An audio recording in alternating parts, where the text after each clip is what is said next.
Hi అండి, అందరికీ నమస్కారం. ఈరోజు మునక్కాయ పప్పుచారు చేయబోతున్నానండి. నేను చేసే పద్ధతిలో చూపిస్తానండి మీకు. రండి. ఒక గంట ముందు నేను కడిగి నానబెట్టుకున్నానండి కందిపప్పు. ఇదిగోండి, బాగా నానింది. 2-3 సార్లు కడిగి పెట్టేసుకున్నా. నాకు ఈ దబర అయితే కరెక్ట్గా బాగా ఎంపుకోవడానికి ఈజీగా ఉంటుందని చెప్పి నేను ఈ దబర తీసుకుంటానండి. ఈ గ్లాస్ తీసుకున్నానండి. ఈ గ్లాస్ కందిపప్పు నాకు సరిపోతుంది. 2 పూట్లకు వస్తుంది, మధ్యాహ్నానికి సాయంత్రానికి వస్తుంది. అందుకని చెప్పేసి గిద్ద గ్లాసు కందిపప్పు కడిగి నానబెట్టుకున్నానండి. ఇది ఉడికిన తర్వాత మొత్తం వేసే ప్రాసెస్ చూపిస్తానండి మీకు. ఇదిగోండి, ఇది ఉడికేలోపు మొత్తము నేను ఈ టమాటాలు కట్ చేసుకుంటానండి. 3 టమాటాలు తీసుకున్నానండి పప్పుచారుకి. ఈ గిద్ద పప్పుకి 3 టమాటాలు తీసుకున్నా. 3 మునక్కాయలండి. ఇవి 3 మునక్కాయలు తీసుకున్నా. 1 ఉల్లిపాయ తీసుకున్నానండి కట్ చేసి. నేను వీటికి తొక్కు తీసి పెట్టుకుంటానండి. తొక్కు తీసుకొని అప్పుడు మీకు చూపిస్తానండి. పప్పు ఉడికినాక చూపిస్తాను మీకు. పప్పు ఉడికిందండి. పసుపు వేస్తున్నా. పప్పు చూడండి, తొందరగా నానబెట్టడం వల్ల మనకి తొందరగా ఉడుకుతుందండి. నానబెట్టడం వల్ల తొందరగా ఉడికిపోతుంది. పప్పు ఉడికిందండి. పసుపు వేసాను. కారం అండి, 3 స్పూన్లు కారం పెడుతున్నానండి. పప్పుచారు కాబట్టి కొంచెం కారం పట్టిద్ది, టేస్ట్ బాగుంటుందండి. చిన్న స్పూన్, అందులో నాకు చిన్న స్పూన్ కాబట్టి 3 స్పూన్లు పెట్టాను. మునక్కాయలండి కడిగి పెట్టేసుకున్నా. మునక్కాయలు వేస్తున్నా. ఉల్లిపాయ పెడుతున్నానండి. 1 ఉల్లిపాయ. చింతపండు చూడండి, ఉసిరికాయ అంత చింతపండు అండి. ఉసిరికాయ అంత చింతపండు అది వేస్తున్నానండి. టమోటా అండి. నేను తొక్కు తీసి పెట్టుకుంటున్నానండి. తొక్కు తీయడం వల్ల మనం తినేటప్పుడు ప్లేట్లలో రాకుండా ఉంటుందండి. ఇదిగోండి తొక్కు. ఒక్కసారి చూడండి నేను ఎలా తీస్తానో. తొక్కు ఇటు చూపించుకనే. ఇదిగోండి, ఉల్లిపాయ పొట్టు తీసినట్టే తీస్తానండి నేను. నాకు ఈ తొక్కు ఉంటే తినమండి మేము. తొక్కు కంపల్సరిగా నేను ప్రతి కూరకి నేను తొక్కు తీసేస్తానండి. ఇదిగోండి, ఉల్లిపాయ పొట్టు తీసినట్టే తీసేస్తానండి. నాకు చిన్నప్పటి నుంచి అలవాటు అండి ఇటు తొక్కులు తీయటం. బాగా తొక్కు తీసేసి వంటలలో వాడుకుంటానండి నేను. మొత్తం నీట్గా తీసేసుకుంటా. టమాటా ఉల్లిపాయ కూడా చాలా టేస్టీగా ఉంటుందండి.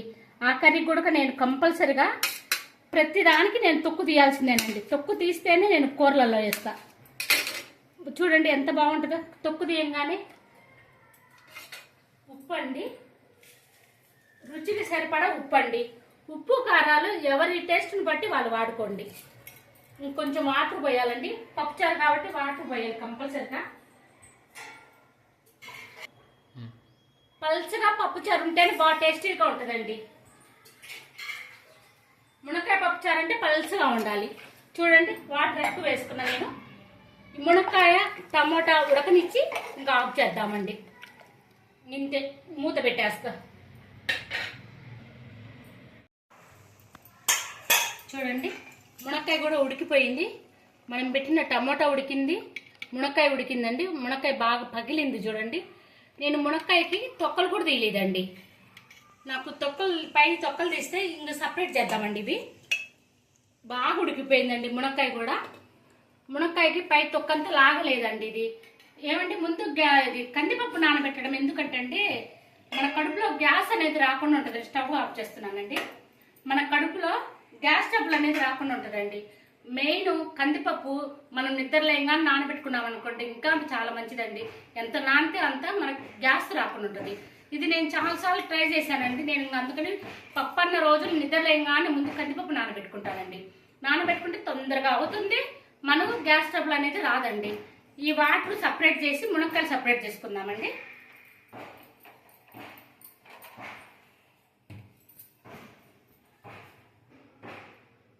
కొద్దిగా చల్లారితే మొత్తం కట్ వచ్చేస్తుందండి. చూడండి, వాటర్ ఎక్కువ వేసుకోవాలి.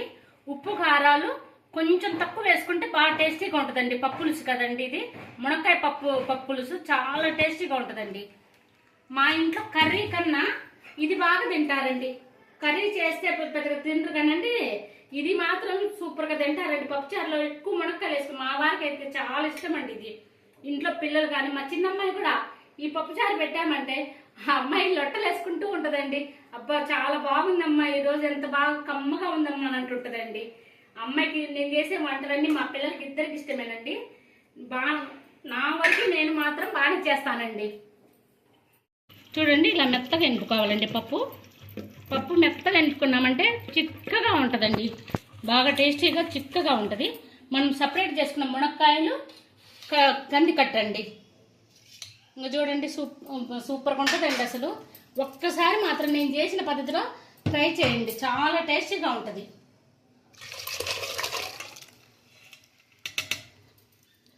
చిక్కగా ఇది ఎండలకి మాత్రం చాలా బాగుంటుందండి.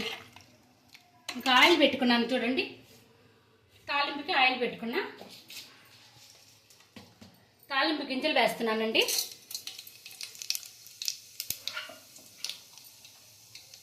నేను చిన్నుల్లిపాయ, ఒక ఉల్లిపాయ, ఒక ఎండు మిరపకాయ, 4 పచ్చిమిరపకాయలు వేసుకున్నానండి. నేను 4-5 పచ్చిమిరపకాయలు మధ్యకి చీరుకున్నానండి. మధ్యకి చీలికేసా ఇట్లా, చాలా టేస్టీగా ఉంటుందండి. పచ్చిమిరపకాయ బాగా నూనెలో వేగుతుంది కాబట్టి అన్నంతో పాటు తినేసేయచ్చండి అట్లానే. ఇది ఎర్రగా వేగనిద్దామండి. చూడండి వేగింది. కరివేపాకు కడిగి పెట్టుకున్నానండి, సన్న ముక్కలుగా చేసుకున్నానండి. టేస్టీగా ఉంటుందండి. చుంచుని నూనెకి వేసుకున్నామంటే మనము చాలా టేస్టీగా ఉంటుంది. ఆ స్మెల్ అనేది బాగా పట్టుకుంటుందండి. చూడండి ఎంత చక్కగా వేగిపోయిందో. మనకు ఉల్లిపాయ ఇట్లా ఎర్రగా వేగాలండి. ఇలా వేగితే మాత్రం పప్పు టేస్టీగా ఉంటుందండి. మనకి కూరలు రుచి రావాలంటే అండి, పప్పుచారు కానీ సాంబార్లు కానీ మనకు ముందు మెయిన్ తాలింపు బాగా ఎర్రగా వేగాలండి. ప్రతి దాంట్లో వేసేదేనండి. నేను మెంతిపిండి వేయించి పొడి చేసుకున్న పొడి అండి ఇది. నేను ప్రతి దాంట్లో వాడతానండి. అదిగోండి, ఆరోగ్యం అండి, మంచి రుచిని ఇస్తుందండి. మెంతిపిండి రోజు కొద్దిగా తినమని చెప్తారు కదండి పెద్దవాళ్ళు. నేనైతే ప్రతిరోజు కూరలలో వాడతానండి. మేము వాటర్ కూడా తాగుతామండి. రాత్రి నానబెట్టుకొని మెంతులు నీళ్లు నానబెట్టుకొని తాగుతామండి. ఇదిగో చూడండి ఎర్రగా బాగా వేగింది. పప్పులుసు పోస్తున్నాను చూడండి. ఒక్కసారి చూడండి, ఒకే మరీ చిక్కగా లేదు, మరి పలుచగా లేదు. చూడండి, నేను చేసిన పద్ధతిలో ఒక్కసారి ట్రై చేయండి, చాలా టేస్టీగా ఉంటుంది. మునక్కాయలతో ఈ మునక్కాయల రెసిపీ బాగా తింటామండి. ఈ ఎండలకి చాలా పప్పుచారులు అలా చేసుకుంటే కొత్తిమీర వేద్దామండి. ఇదిగోండి కొత్తిమీర వేస్తున్నా.